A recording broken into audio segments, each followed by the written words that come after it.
Tal Heinrich is a spokesperson for Israeli Prime Minister Benjamin Netanyahu and joins us now. Good morning to you. Let's talk about these negotiations because talks over hostages being held in Gaza have seemingly stalled. How confident are you that some type of agreement could be reached anytime soon?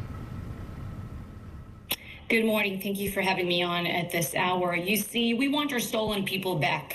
We want our stolen people back, and we're doing everything possible to get them back. We know that the only thing that works against Hamas is heavy military pressure. This and the combination of the diplomatic avenue that we have been pursuing behind the scenes. This is what led to the release of more than 100 hostages back in November.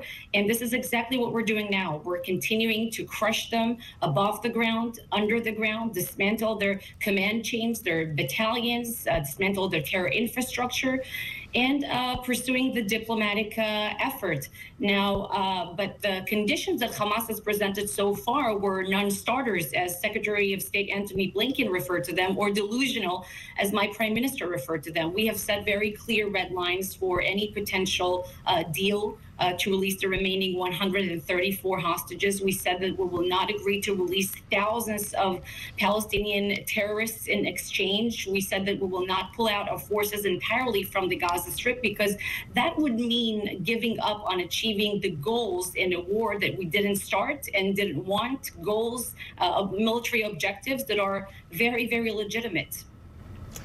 Where are 1.5 million Palestinians in Rafah supposed to go? Well, we have to operate in Rafah. This is the southern city that borders Egypt. There are 4 remaining Hamas battalions there. We're not going to leave them untouched.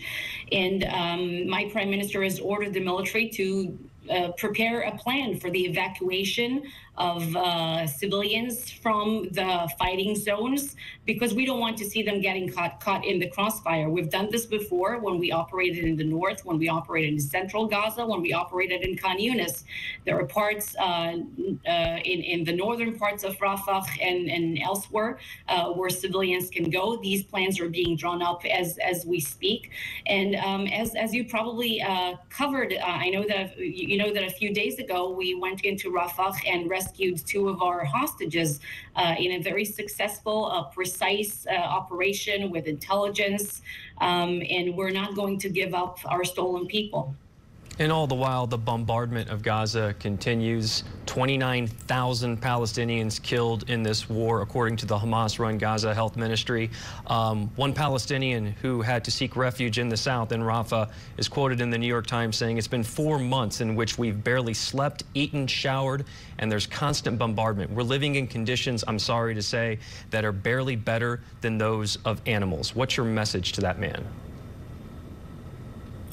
Well, it is a tragedy. It is a tragedy, and we know it's a very challenging, difficult situation, but the ones to blame for that are Hamas. First, the numbers that you provided, it's important to mention, are numbers of Hamas. They have a clear incentive to inflate the numbers.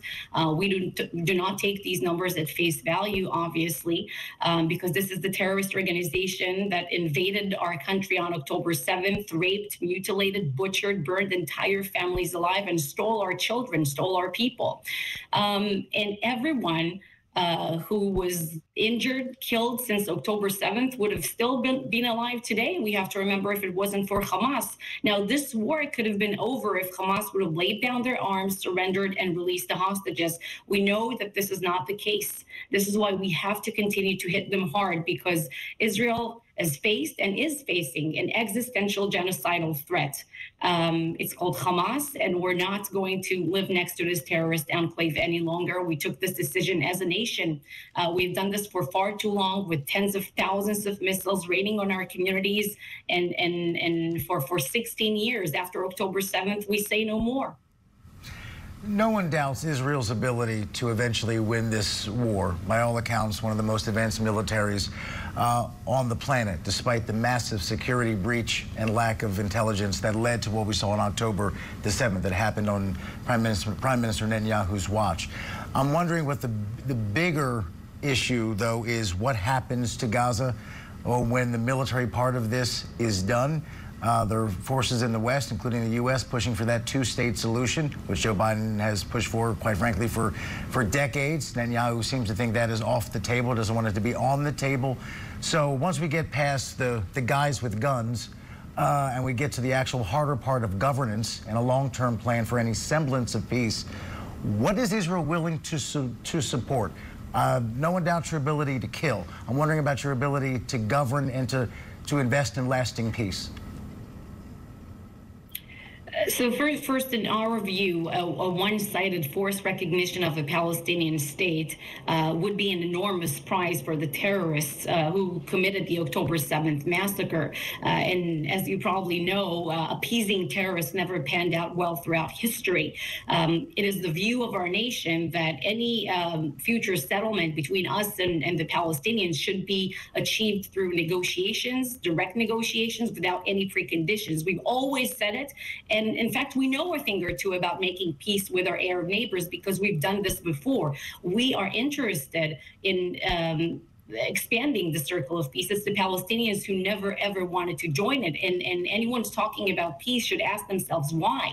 Why have they rejected every peace initiative and offer since 1937? And we say that real peace, and we want to see real peace with our Palestinian neighbors, it's something that will take deep processes and changes within the Palestinian society. They will have to be demilitarized and will have to be de-radicalized. You cannot have real peace as long as Hamas is in power in the Gaza Strip and as long as the Palestinian Authority continues to educate children, to glorify martyrs, and pay the salaries of terrorists to kill Jews. You cannot have real peace as long as the Palestinian people believe that they are so-called refugees of war that they themselves started, and until Israel will cease to exist and dream to obliterate it. So real peace will take deep changes, and it will take commitment. It will take time. It will take a commitment not only on behalf of Israel and the Palestinian people, but also, people around the world. Tal Heinrich, spokesperson for Israeli Prime Minister Benjamin Netanyahu. Appreciate your time this morning. Thank you. Ali.